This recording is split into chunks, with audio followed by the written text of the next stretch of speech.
میں آپ سب کو سلام عرض کرنے کے بعد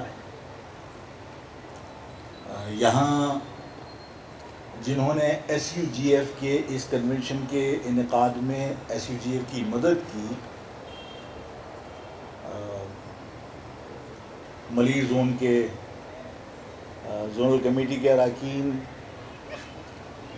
مسعود بھائی، ندیم دانش بھائی، ثنا بھائی اور سینئر ساتھی رؤف بھائی، گڈو بھائی، نواب بھائی، ان سب لوگوں کا بھی، ان سب کو میں شاباش دیتا ہوں کہ ان لوگوں نے بڑی محنت کی اور اس پروگرام کے انعقاد میں انہوں نے بڑا کلیدی کردار ادا کیا۔ ہم جب ڈسکس کرتے ہیں کراچی کے حوالے سے کہ یہ شہر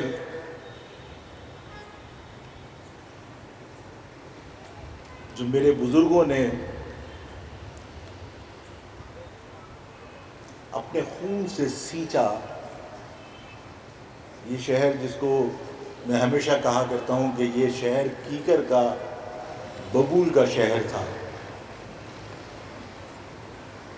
اس شہر کو ویران اجڑا ہوا ایک علاقہ شکارگاہ سمجھ کر، جس طرح ابھی شوکت اللہ فاروقی صاحب کہہ رہے تھے، میں سن رہا تھا کہ جب ہمارے بزرگوں نے بے پناہ قربانیاں دے کر پاکستان بنا لیا، اور ظاہر ہے کہ وہ قربانیاں کم نہیں تھیں، جو لوگ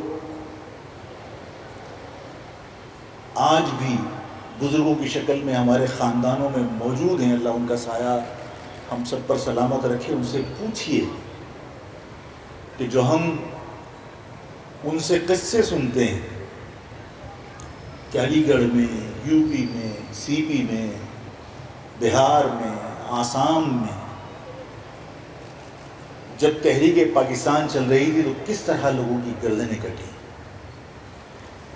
اور جب تحریک پاکستان چل رہی تھی تو کس طرح معصوم بچوں کو نیزوں پہ اچھالا گیا،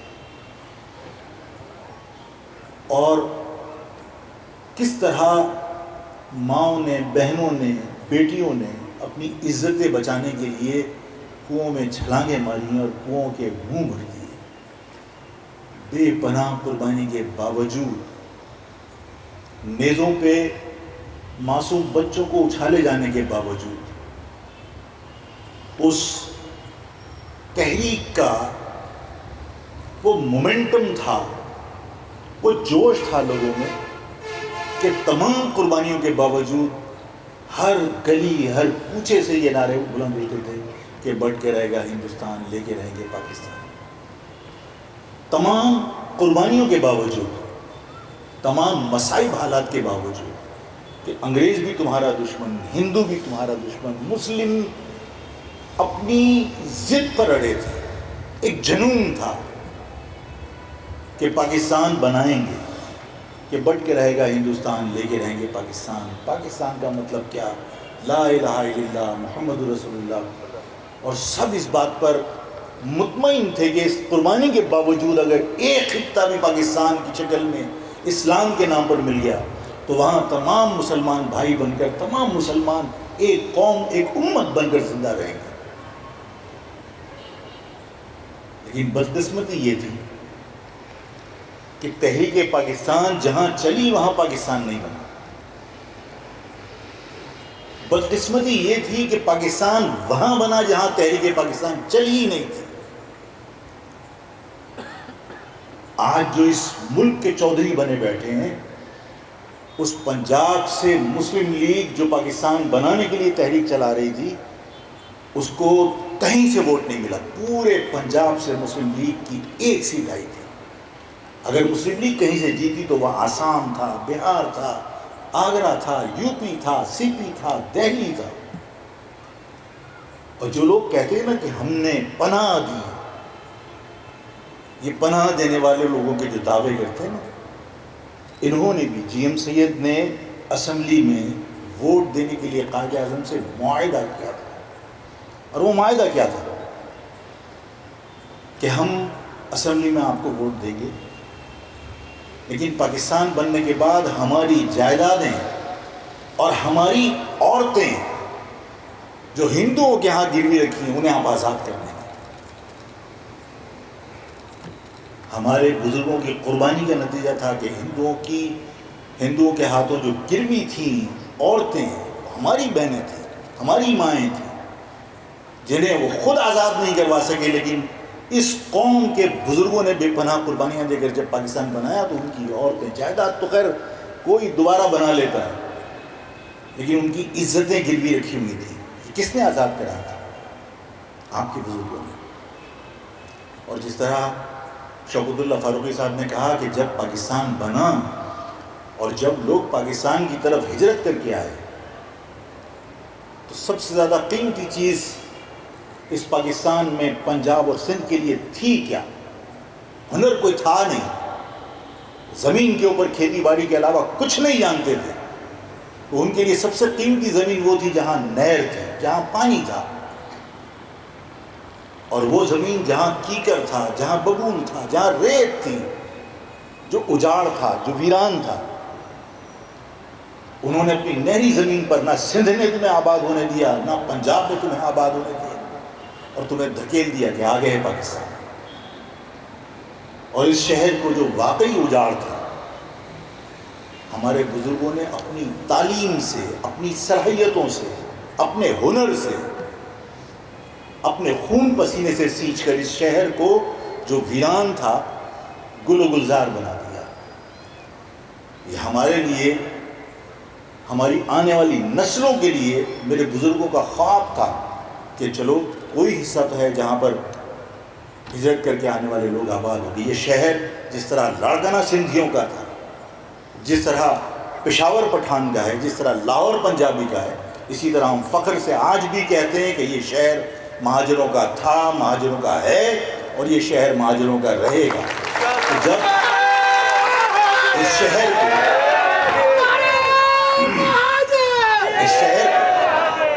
شہر کو میرے بزرگوں نے میری آنے والی نسلوں کے بہتر مستقبل کے لیے سنوارا تھا، اور جب یہاں صنعتیں لگ گئیں، جب یہاں میرے بزرگوں کے ہنر نے، ان کی صلاحیتوں نے اس شہر کو شہر بنا دیا، تو پھر وہی لوگ جنہوں نے ہمیں دھتکار کے آگے بڑھایا تھا وہ اس شہر میں روزگار کے حصول کے لیے آئے۔ یہ ہمارے بزرگوں کا بڑا پن تھا، ہمارے بزرگوں کی تربیت تھی کہ باہر سے آنے والوں کو ہم نے سینے سے لگایا اور ہم نے کہا کہ ٹھیک ہے، یہ شہر بھی تمہارا شہر ہے، آؤ روزگار کے حصول کے لیے، آؤ روزگار کماؤ۔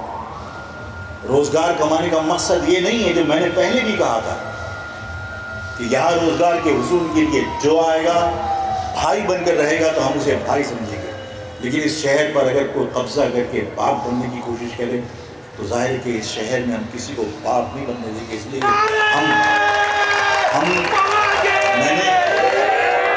میں نے یہ بات ایک مرتبہ نہیں، متعدد بار جلسوں میں کہی، متعدد بار پروگراموں میں کہی کہ یہ شہر مہاجروں کا شہر ہے۔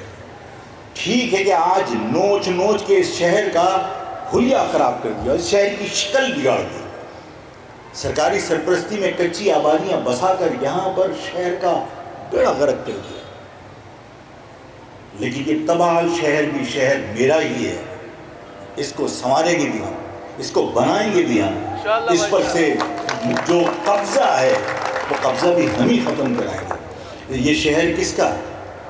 میرے بزرگوں کا شہر۔ یہاں آج صورتحال یہ جب لکھتے ہیں نا کہ عنوان میرا کراچی، تو میرا کراچی آج اس طرح کا ہے کہ میں اس شہر سے کے لوگ، میرا یہ شہر پورے پاکستان کو پالتا ہے۔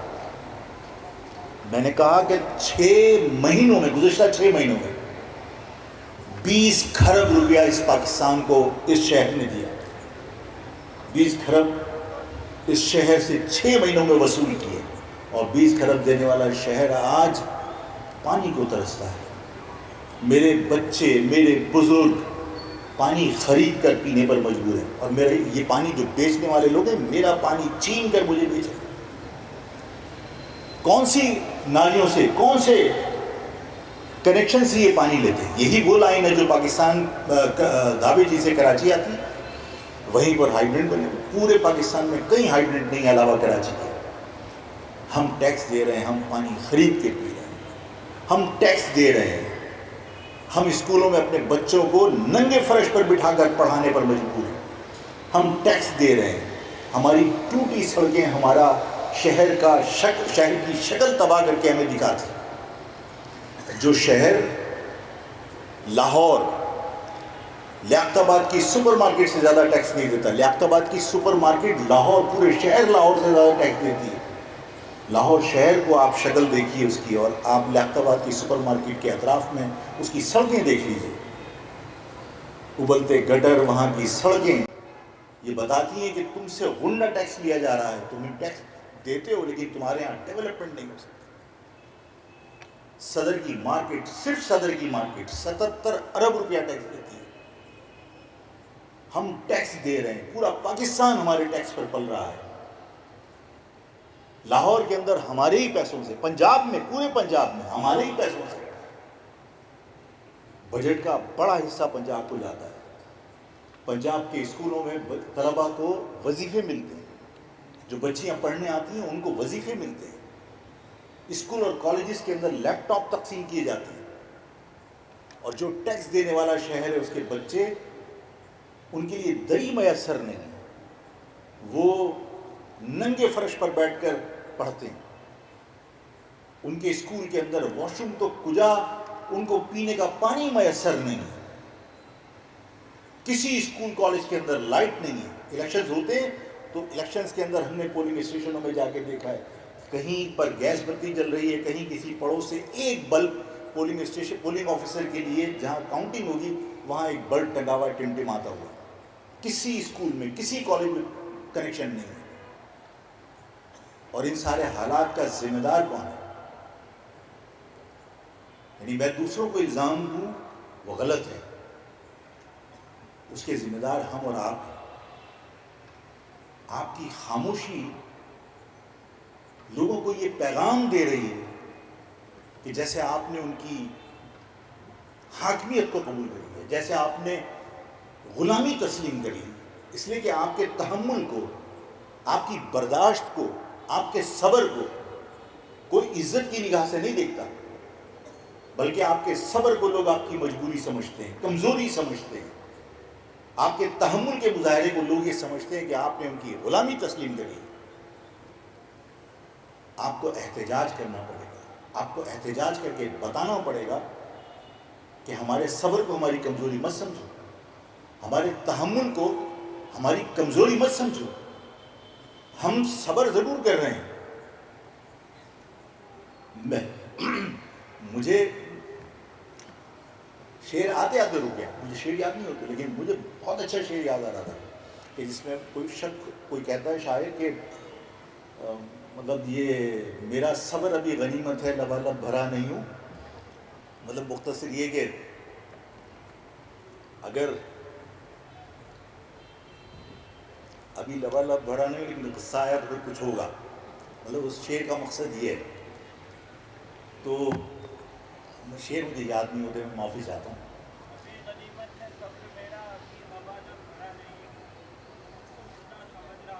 میں ابھی مرا نہیں ہوں.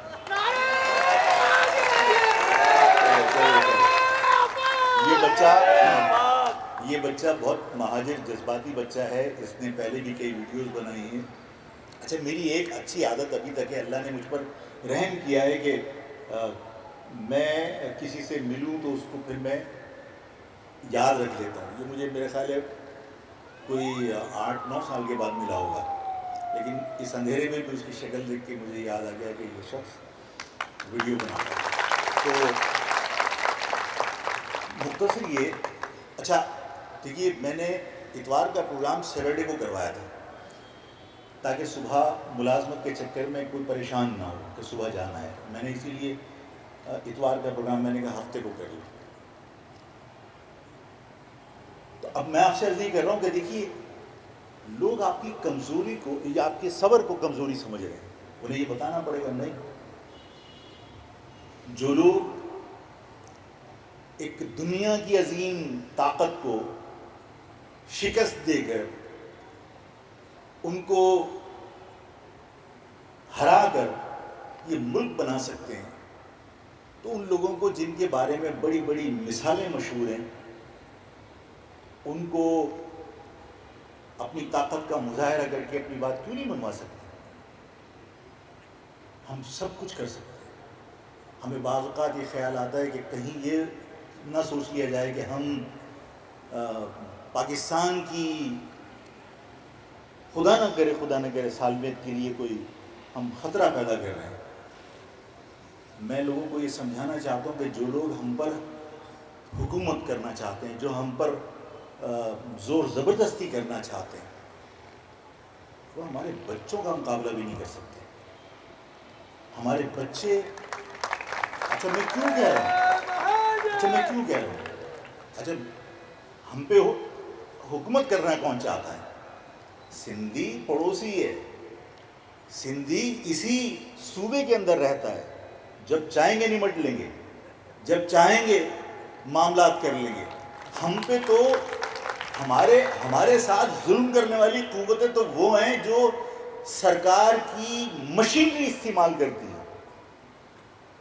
اپنے مفاد، میں نے کہا اپنے مفادات کے تحفظ کے لیے پنجاب اس فوج کو استعمال کرنا بند کر دے، اس لیے کہ عوام میں فاصلے بڑھ رہے ہیں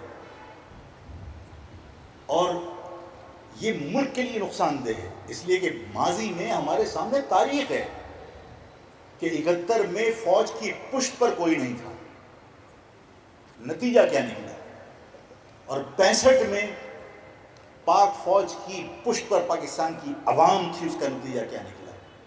آج یہ جو فاصلے بڑھا رہا ہے پنجاب اپنی اس مشینری کو، اس قومی ادارے کو اپنے مفادات کے لیے استعمال کر کے، یہ ملک کے فائدے میں نہیں ہے۔ اور طاقت کا جو لوگ استعمال کر رہے ہیں کہ میں اگر کہوں میرے ساتھ ظلم ہو رہا ہے کہ میں ٹیکس دے رہا ہوں، میرے بچے دری پر بیٹھ کر پڑھ رہے ہیں، میں ٹیکس دے رہا ہوں، میں پانی خرید کر پی رہا ہوں، میں ٹیکس دے رہا ہوں، میں پرائیویٹ اسکول میں بچے پڑھانے پر مجبور ہوں، میں ٹیکس دے رہا ہوں لیکن پرائیویٹ ہاسپٹل میں علاج کرانے پر مجبور ہوں، میرے پاس شہر میں سڑکیں نہیں ہیں، پنجاب کی ہر گلی پکی ہے، پنجاب کا ہر اسکول لائٹ سے مزین ہے، ہر اسکول کے اندر ڈیسک موجود ہے، پنجاب کے اسکولوں کے اندر طلبہ کو تم وظیفے دے رہے ہو، وہاں پر لوگوں کو لیپ ٹاپ تقسیم کیے جا رہے ہیں، تو ظاہر ہے کہ میں اپنے ساتھ ہونے والی ناانصافی پر جب آواز بلند کرتا ہوں کہ یہ غلط ہو رہا ہے، ظلم ہو رہا ہے، میں ٹیکس دے رہا ہوں، مجھے میرا حق ملنا چاہیے، تو حق مانگنے والے کا گلا دبانے کی کوشش کرو، کہو یہ بدماش ہے، یہ کہنا نہیں مانتا، یہ مطلب ریاست کے خلاف ہے۔ ریاست کے خلاف کیا ہوتا ہے؟ ریاست کے خلاف تو وہ اقدام ہے جو اس ریاست کی مشینری کو عوام سے دور کر رہے ہیں۔ میں نے کوئی ایسا اقدام نہیں کیا، میں ہمیشہ یہ کہتا رہا ہوں کہ پاک فوج کو بہت مضبوط ہونا چاہیے، بہت مضبوط ہونا چاہیے، اس لیے کہ یہ پاکستان کے دفاع کے لیے ضروری ہے، لیکن پاک فوج کی مضبوطی صرف اسلحے سے نہیں ہو سکتی، پاک فوج کی مضبوطی صرف اس کی تعداد کی وجہ سے نہیں ہو سکتی، پاک فوج کی مضبوطی اس وقت ہوگی جب اس کی پشت کے اوپر پوری عوام، 24 کروڑ عوام ہوں گے، اور 24 کروڑ عوام اس وقت ہوں گے جب پنجاب باقی قومیتوں کے خلاف پاکستان کی اس مشینری کو استعمال کرنا بند کر دے۔ میں کبھی بھی مخالف نہیں رہا، پنجاب کو مقابلہ کرنا ہے، سیاسی طور پر مقابلہ کرے ہم سے، پنجاب اگر لڑنا چاہتا ہے لڑ لے، سندھی لڑنا چاہتا ہے لڑ لے، بھائی آپس میں لڑتے ہیں، ہم سب کچھ کرنے کو تیار ہیں، ہم جانتے ہیں کہ ہم کون ہیں، ہم جانتے ہیں کہ ہماری رگوں میں کس کا خون ہے، ہماری رگوں میں غلاموں کا خون نہیں ہے، ہماری رگوں کے اندر حاکموں کا خون ہے، ہماری رگوں میں جنگجوؤں کا خون ہے۔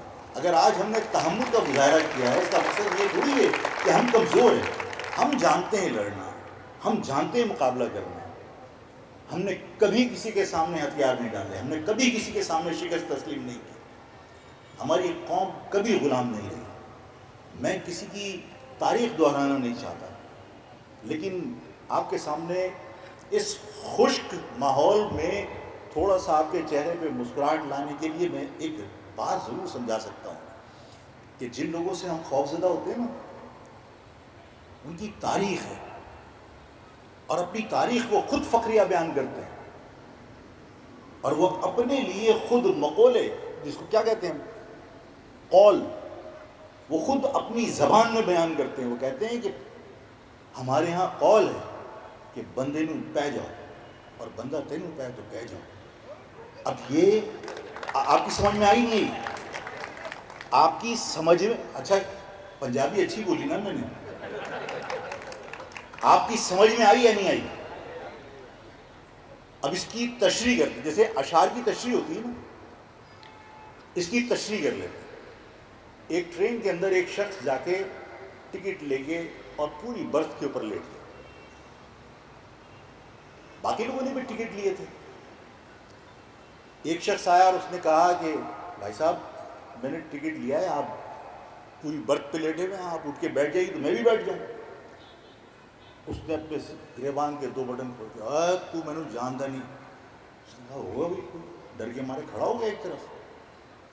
پھر دوسرا شخص آیا، اس نے کہا کہ میں نے ٹکٹ لیا ہے بھائی، آپ اٹھ کے بیٹھ جاؤ تو میں بھی بیٹھ جاؤں. اس کو بھی اس نے اسی طرح کہا، تو میں نے جانتا نہیں. وہ بھی ڈر گیا. تیسرا کو ہو سکتا ہے آپ کی طرح ہماری طرح ہو. تو جب اس کو کہا کہ اٹھ کے بیٹھ جاؤ تو اس نے وہی اپنی اداکاری کے ساتھ کہا، تو میں نے جانتا نہیں. اس نے دی 2 گالیاں اور کہا تو کون ہے؟ وہ کہنا بیمار ہے یار. تو جن سے تم خوف زدہ،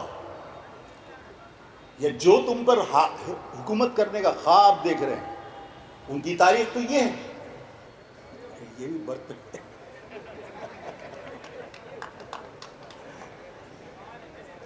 یہی برتھ پہ لیٹنے والا ہے.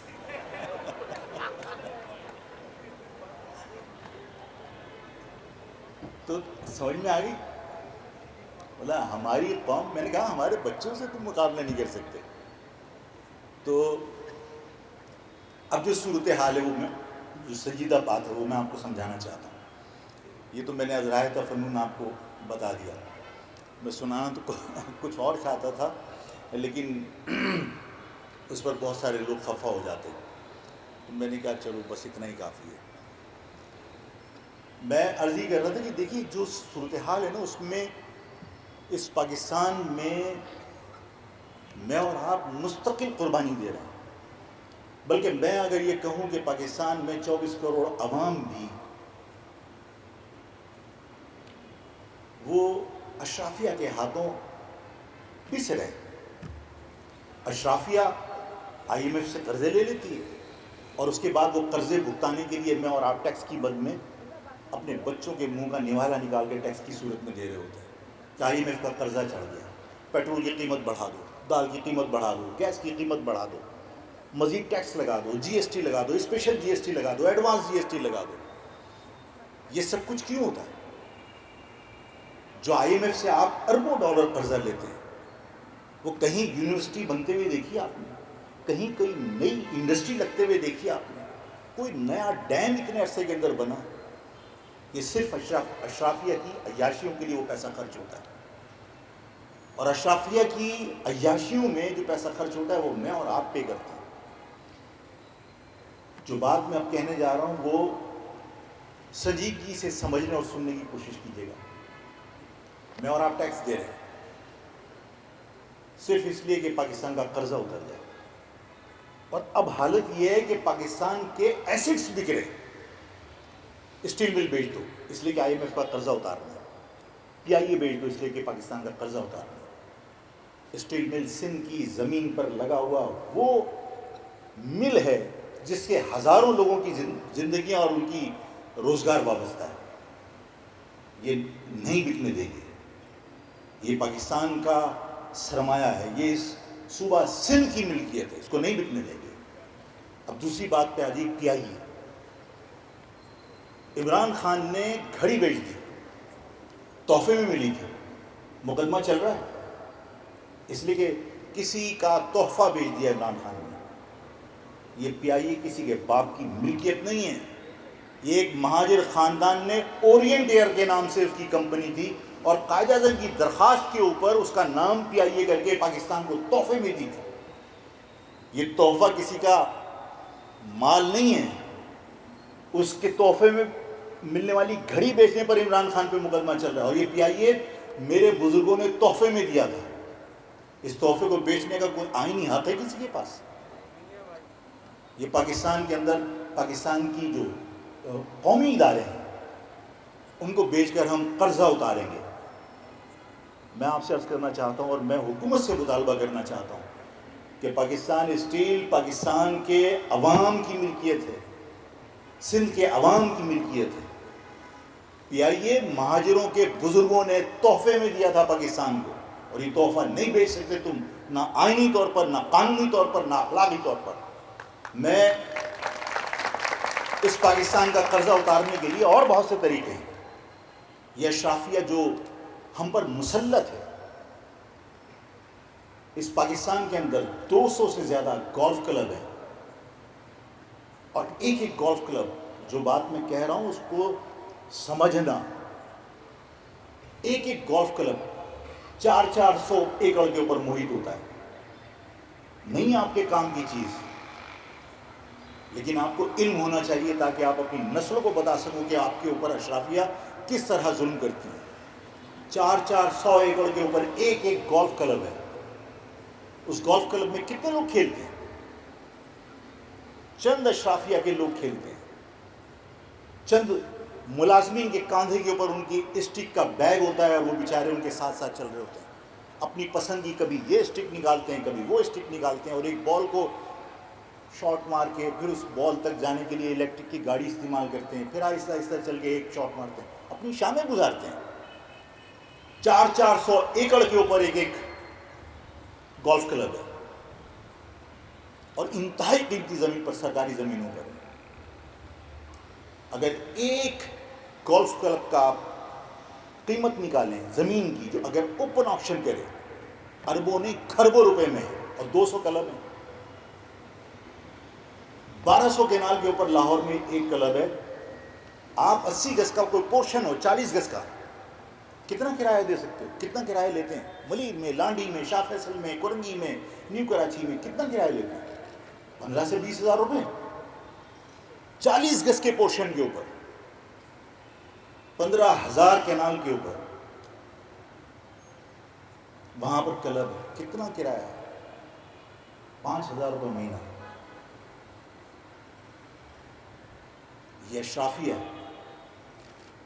اس اشرافیہ کو ایسے وقت میں کہ جب لوگ ننگے فرش پر بیٹھ کر پڑھ رہے ہوں، ایسے وقت میں کہ جب مائیں اپنے بچوں کو بھوک سے بلکتا دیکھ کر نہروں میں بچوں کے ساتھ چھلانگیں مار رہی ہوں، ایسے وقت میں کہ جہاں لوگ عیدی اور سیلانی کے دسترخوان پہ جا کے کھانا کھا رہے ہوں منہ چھپا کر، ایسے وقت میں جہاں مائیں اپنے بچوں کی گلے میں تختی ڈال کر فٹ پاتھ پر اس کو بیچنے کے لیے بیٹھ جائیں. زیب دیتا ہے یہ کہ 400 ایکڑ کے اوپر 2 آدمی جو ہے وہ عیاشی کر رہے ہیں؟ یہ ہمارے زخموں پر نمک چھڑکنے کے برابر ہے. یہ اس غریب ملک کو زیب دیتا ہے جہاں پر ہر بچہ مقروض ہے. یہ اس ملک کو زیب دیتا ہے جہاں پر آپ لوگوں سے بھیک مانگنے جاتے ہیں، اور آپ لوگوں کو بھیک مانگ کر پاکستان کا عزت اور وقار سب تباہ و برباد کر دیتے ہیں. آپ $1 کروڑ کے لیے IMF کے سامنے ناک رگڑ رہے ہوتے ہیں. اگر یہ گولف کلب آپ بیچ دیں تو نہ صرف پورا قرضہ آپ اس کا ادا کر سکتے ہیں، بلکہ اس کے بعد اتنا پیسہ بچے کہ آپ صحت اور تعلیم پر لگائیں تو یہ پاکستان دنیا کا عظیم ترین ملک بن سکتا ہے. تو اسٹیل مل بکنا چاہیے یا یہ گولف کلب بکنے چاہیے؟ اس سے کس کا واسطہ ہے؟ اور اگر کسی کو صحت کی پریشانی ہے کہ گولف کھیلتے ہیں اس لیے کہ صحت مند رہنا چاہتے ہیں، اگر کبڈی کھیلو اس لیے کہ وہ پنجاب کا قومی کھیل. اگر تمہیں اپنی صحت کو صحیح رکھنا ہے تو بلاکھڑا کھیلو جو سندھ کا قومی کھیل ہے. کچھ نہیں کر سکتے تو لیاری کی غریب اور غیور عوام کی طرح چندہ کر کے وہ فٹ بال کھیلتے ہیں، فٹ بال کھیلو. غریب ملک کو جہاں پر کھانے کو پیسے نہیں ہیں، جہاں لوگ بھوک اور افلاس کی وجہ سے خودکشیاں کر رہے ہیں، جہاں پر لوگوں کے پاس روزگار نہیں ہے، جہاں آپ لوگوں کو تعلیم اور صحت کی سہولت نہیں دے سکتے، وہاں 400 ایکڑ کے اوپر چند اشرافیہ کے افراد گولف کھیل رہے ہوتے ہیں. آپ کو معلوم ہے کہ آپ پانی کے لیے ترس رہے ہوتے ہیں. ہمارے معصوم بچوں کو میں کین خرید کے گھر لے جاتے ہوئے دیکھتا ہوں، مجھے دکھ ہوتا ہے. کہ وہ پانی کا کین اپنے گھر میں خرید کر لے کے جا رہے ہوتے ہیں اس لیے کہ پانی پینے کے لیے ان کو میسر نہیں ہے. اور ان گولف کلب 400 ایکڑ کے اوپر جو گولف کلب ہوتے ہیں, اس گولف کلب کے اندر, گولف کورس کے اندر جو گھاس لگی ہوتی ہے, جو پودے لگے ہوتے ہیں, ان کو ہرا بھرا رکھنے کے لیے 55 گیلن پانی صرف ایک کلب کے اندر اسٹور ہوتا ہے. 55 لاکھ گیلن پانی. ظلم نہیں ہے؟ یہ کس ملک میں عیاشی ہو رہی ہے؟ آپ برونائی کے اندر رہ رہے ہو, آپ اس پاکستان میں رہ رہے ہو جہاں لوگ سیلانی کے دسترخوان سے کھانا کھاتے ہیں, جہاں معصوم بچوں کے ساتھ لوگ خودکشی کر لیتے ہیں, زہر کھا لیتے ہیں, پنکھے سے لٹک جاتے ہیں, کسی کو ان خودکشیوں کا احساس نہیں ہوتا. ان حالات کے اندر پاکستان کے قومی ادارے کے بیچنے کی بجائے جو اشرافیہ کے چند لوگ عیاشی کے لیے یہ جو بڑے بڑے کلب بنا رکھے ہیں جس کا کرایہ 5,000 روپے, پاکستان حکومت کو چاہیے کہ فوری طور پر ان کو قومیہ لے, جس طرح بھٹو نے انڈسٹریز کو قومیہ لیا تھا, نیشنلائز کر دیا تھا. بھائی تم ایک صنعتکار کی انڈسٹری کو جو اس کی ذاتی ملکیت تھی اس کو نیشنلائز کر سکتے ہو. یہاں تم نے سیگل, داؤد, گل احمد سب کو تباہ کر دیا, سب کی تم نے انڈسٹریاں نیشنلائز کر لی جو ان کی ذاتی ملکیت تھی. اور جو تمہاری سرکار کی زمین کے اوپر بنے ہوئے بڑے بڑے عیاشی کے گولف کلب ہیں, انہیں تم نیشنلائز نہیں کر سکتے, انہیں تم قبضے میں نہیں لے سکتے. لینا پڑے گا, ان کو آکشن کرنا پڑے گا, پاکستان کے سرمایہ کاروں کو بلا کر اوپن آکشن کرنا پڑے گا. اتنا پیسہ وصول ہوگا کہ چند کلب کی قیمت سے آپ پاکستان کا تمام قرضہ اتار سکتے ہیں. میں ایک اور بات آپ سے عرض کرنا چاہتا ہوں کہ الیکٹرک کا اگر جو ظلم ہے, جو زیادتیاں ہیں, اگر آپ اس کا بھی, اس کے پیچھے بھی اگر آپ ڈھونڈیں گے نا کہ اس کے پیچھے اس کے سرپرستی کون کر رہا ہے, کہ الیکٹرک کی مجال ہے کہ وہ آپ کو ایکسس بلنگ بھیجے, کہ الیکٹرک کی ٹوٹل جو اس کی صلاحیت ہے بجلی پیدا کرنے کی وہ 3,555 میگا واٹ ہے. کتنی ہے؟ 3,555 میگا واٹ میکسیمم بجلی پیدا کر سکتا ہے کہ الیکٹرک, جو وہ پیدا نہیں کرتا.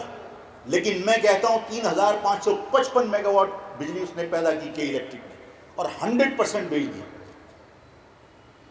کتنے میگا واٹ کا بل اس کو پبلک کو جانا چاہیے؟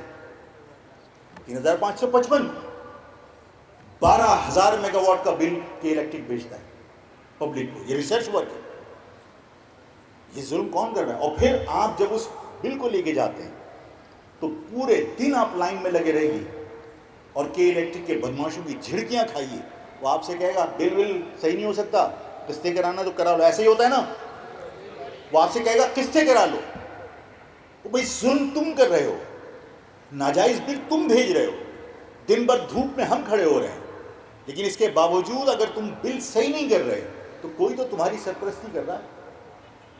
وہ سرپرستی کرنے والوں کو اگر تلاش کرو گے اس کے پیچھے بھی یہی اشرافیہ نکلے گی, اس لیے کہ ان کی بلیک منی کے الیکٹرک کے اندر لگی ہوئی ہے. فرنٹ پہ کسی اور کو دکھایا کہ ابراج ہے, فلاں ہے, کوئی نہیں ہے.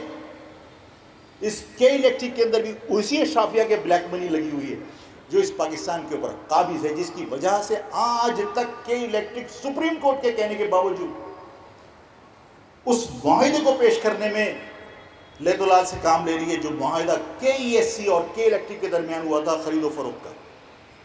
سپریم کورٹ نے مانگا, سپریم کورٹ کو نہیں دیا. کون سی طاقت ہے جو اس کے پیچھے اس کو سپورٹ کر رہی کہ تم سپریم کورٹ میں بھی وہ معاہدہ پیش نہیں کرنا؟ یہی اشرافیہ ہے. ہم کے الیکٹرک کی بدماشیاں برداشت کر کر کے تھک گئے. کہ الیکٹرک کو کیا اپیل سے آپ منا سکتے ہیں؟ کہ الیکٹرک کو کیا آپ درخواستیں دے کر اس سے لوڈ شیڈنگ ختم کروا سکتے ہیں؟ جن کو ختم کروانی تھی انہوں نے اپنی طاقت کا مظاہرہ کیا. آج کشمیر میں بجلی 3 روپے فی یونٹ ہے, تمہارے یہاں 75 روپے فی یونٹ ہے. خیبر پختونخوا کے اندر لوڈ شیڈنگ ختم ہو گئی.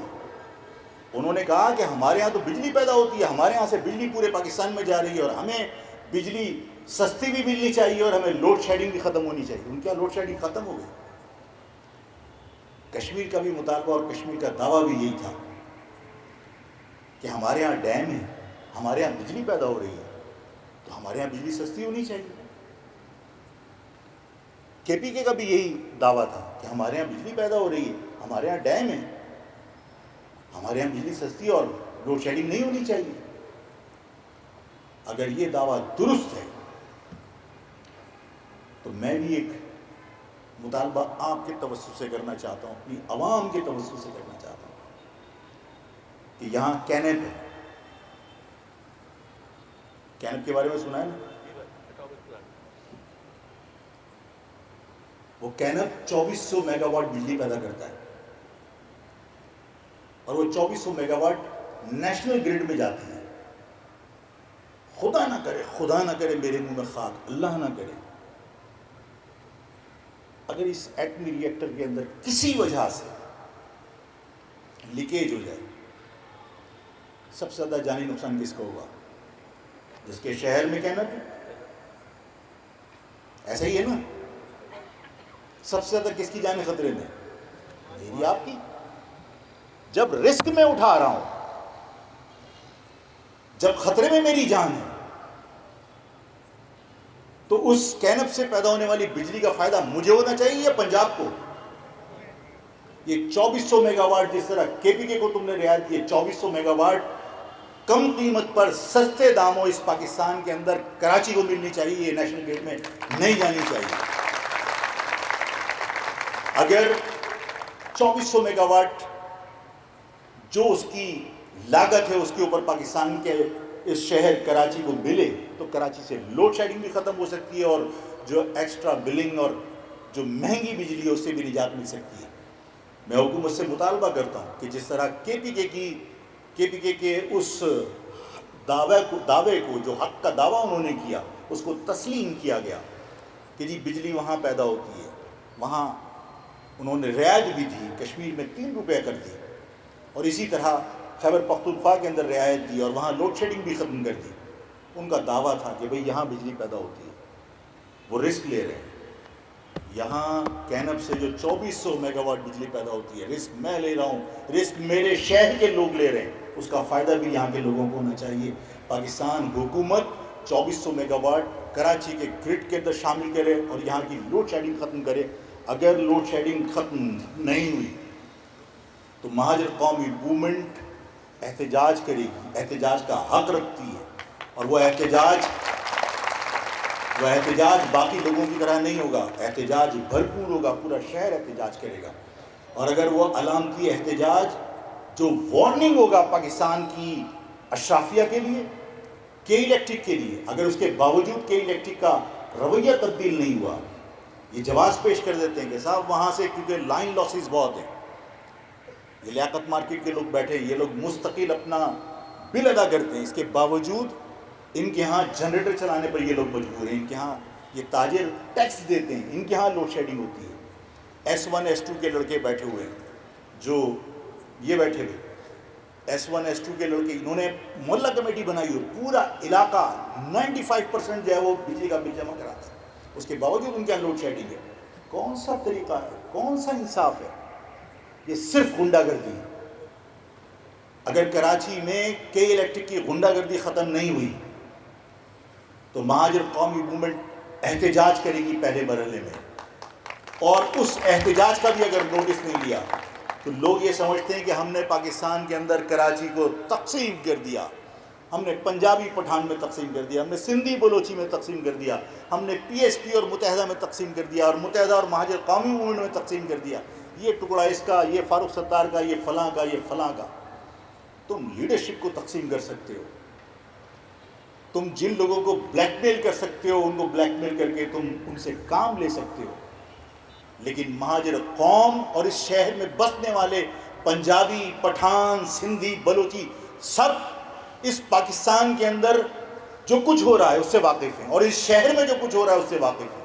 وہ اس شہر میں رہتے ہیں، اس شہر میں رہنے والے تمام لوگ اس کوشش کو ہمیشہ ناکام بنائیں گے کہ یہ پاکستان کے اشرافیہ کراچی کو اپنی کالونی بنائے، اور یہ سب کے سب متحد ہو کر اس کے الیکٹرک کے خلاف ہم پہلے مرحلے میں احتجاج کریں گے۔ اور احتجاج کا نوٹس نہیں لیا تو آفاق اس میڈیا کے سامنے کہہ رہا ہے کہ لوگ سمجھتے ہیں کہ اس شہر میں ہڑتال نہیں ہو سکتی.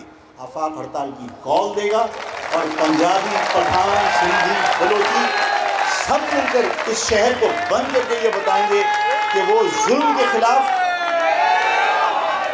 وہ تمام لوگ مل کر یہ ثابت کریں گے کہ کراچی کے عوام کے الیکٹرک غنڈہ گردی پر سب ایک ہے. چاہے اس کا تعلق جماعت اسلامی سے ہو، چاہے اس کا تعلق پیپلز پارٹی سے ہو، چاہے اس کا تعلق پنجابی قوم سے ہو، چاہے اس کا تعلق پٹھان قوم سے ہو، چاہے اس کا تعلق سندھی قوم سے ہو. اس کراچی میں رہنے والے تمام لوگ اپنے اتحاد سے یہ بتائیں گے کہ اس شہر کے ساتھ ہونے والی زیادتیوں پر سب مل کر لڑیں گے، سب مل کر مقابلہ کریں گے انشاءاللہ تعالی. میں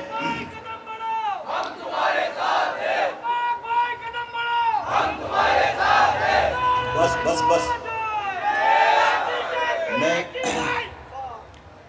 بس بات سن دو.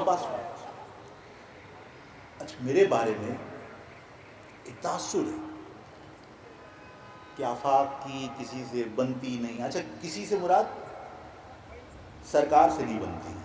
سرکار سے مراد اشرافیہ سے نہیں بنتی. اور اشرافیہ سے مراد بات یہ ہے کہ میری کسی سے لڑائی نہیں ہے، لیکن جن کو لوگ دوست سمجھتے ہیں. اچھا، جو میں کر رہا ہوں، جو میں کہہ رہا ہوں، اس کی تصدیق کرنا ایسا ہے یا نہیں. آفاق کھلا آدمی ہے، آفاق سیدھی بات کرنے والا آدمی. آفاق کے منہ میں کوئی اپنی زبان ڈال کر اپنی بات نہیں کہلوا سکتا. آفاق وہ کہے گا جو سچ ہے، آفاق وہ کہے گا جو قوم کے مفاد میں. آفاق سے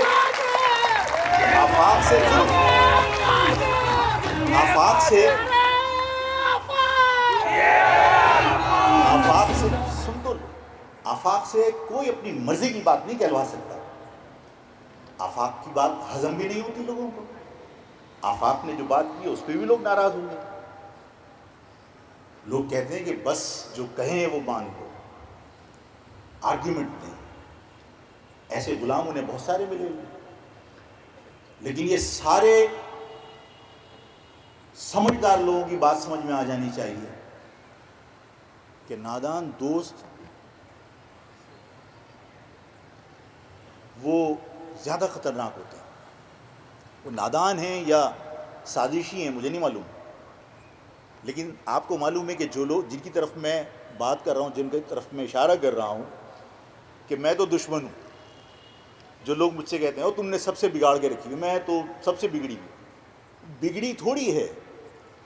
بات یہ کہ میں غلامی نہیں کر سکتا. اور جو لوگ غلامی کر رہے ہیں، جنہیں وہ اپنا دوست سمجھتے ہیں، میں کم از کم کسی کو مس یوز تو نہیں کر رہا، کسی کو بدنام تو نہیں کر رہا. لیکن جب کہیں سے پیسے پکڑنا ہو تو، کسی کو مارنا ہو تو، کسی کے ساتھ زیادتی کرنا ہو تو، کسی کے ساتھ کوئی بات بنوانی ہو تو، جب آدمی کہتا ہے وہاں سے فون آیا ہے، کس کو بدنام کر رہے ہیں؟ کون ایکسپوز ہو رہا ہے؟ کس کا تماشا بن رہا ہے؟ آفاق نے تو کبھی نہیں کہا کہ فلاں کا فون آیا. آفاق تو کہتا ہے کہ ان کا کردار ہی سیاست میں نہیں ہونا چاہیے.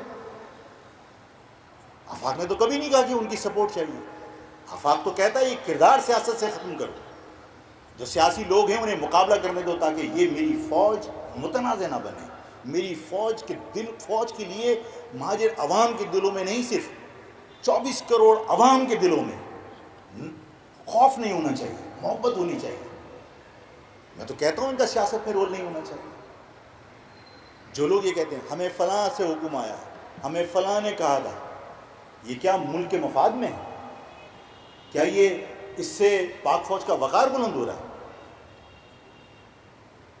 ناجائز استعمال کر کے ہمارے اداروں کو بدنام کیا جا رہا ہے، ہمارے اداروں کی امیج متاثر کی جا رہی ہے. آفاق احمد کسی سے نہیں بگاڑتے. آفاق احمد کی کسی سے دشمنی نہیں ہے. آفاق احمد سیاسی لوگوں سے بھی نہیں بگاڑتا. آفاق احمد کسی ادارے سے بھی ناراضگی نہیں بول سکتا. میں نے ہمیشہ یہ کہا ہے کہ میں اصول کی سیاست کرتا ہوں. میں اس پاکستان کے لیے آخری سانس تک لڑنے کو تیار ہوں. یہ پاکستان تم سے زیادہ میرا ہے، اس لیے کہ تم نے قربانی نہیں دی، میرے بزرگوں نے قربانی دی. میں اپنے بزرگوں کی قربانی کو کیسے رائے گا جانے دوں گا؟ لیکن میں جو چیز غلط ہے اس کو صحیح نہیں کہہ سکتا. میں آپ کے کسی ناجائز کام کی حمایت نہیں کر سکتا. میں کبھی بھی کسی ظلم کو خاموشی سے سہنے کی تربیت نہیں دے سکتا کسی کو. میں ہمیشہ کہتا ہوں کہ ظلم کے اوپر اگر آپ نے آواز بلند نہیں کی، کفر ہے.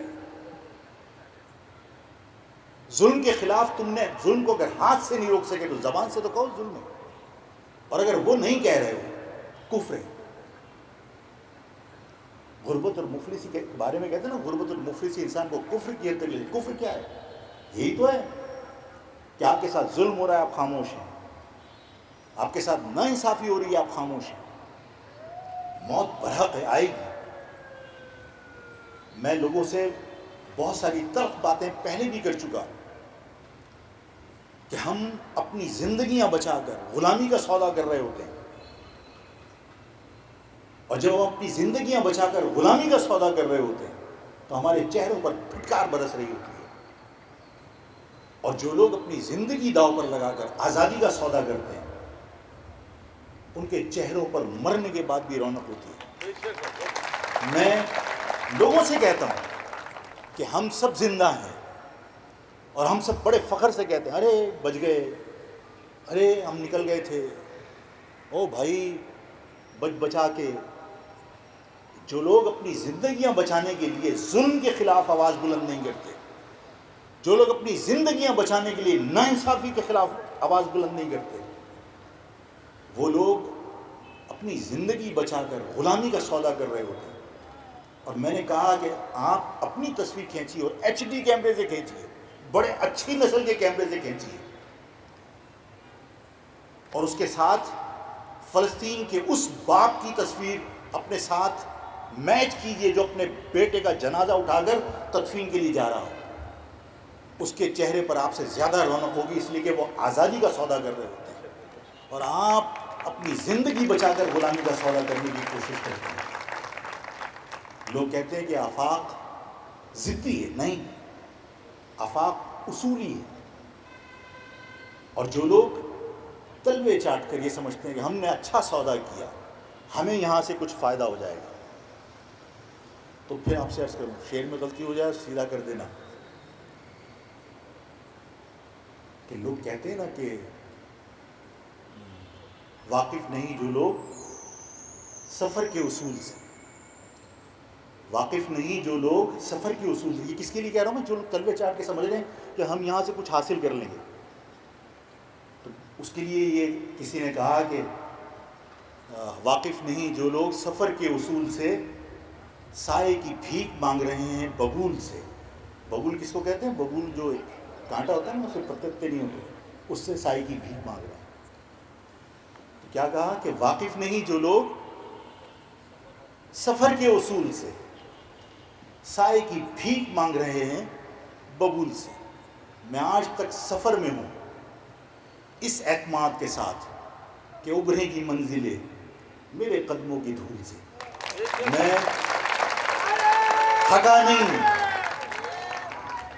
میں تھکا نہیں، اور میں اس قوم کے خلاف ہونے والی سازشیں جو ہمارے سودے کرتے رہے، میں اس سے بھی واقف ہوں. اور لوگ سمجھتے ہیں کہ ہم ان سازشوں سے واقف نہیں ہیں. لوگ بچہ اس کے لیے بھی ایک شعر ہے، وہ کہتے ہیں نا کہ یہ سوچنا غلط ہے کہ تم پر نظر نہیں، یہ سوچنا غلط ہے کہ تم پر نظر نہیں. مصروف ہم بہت ہیں مگر بے خبر نہیں.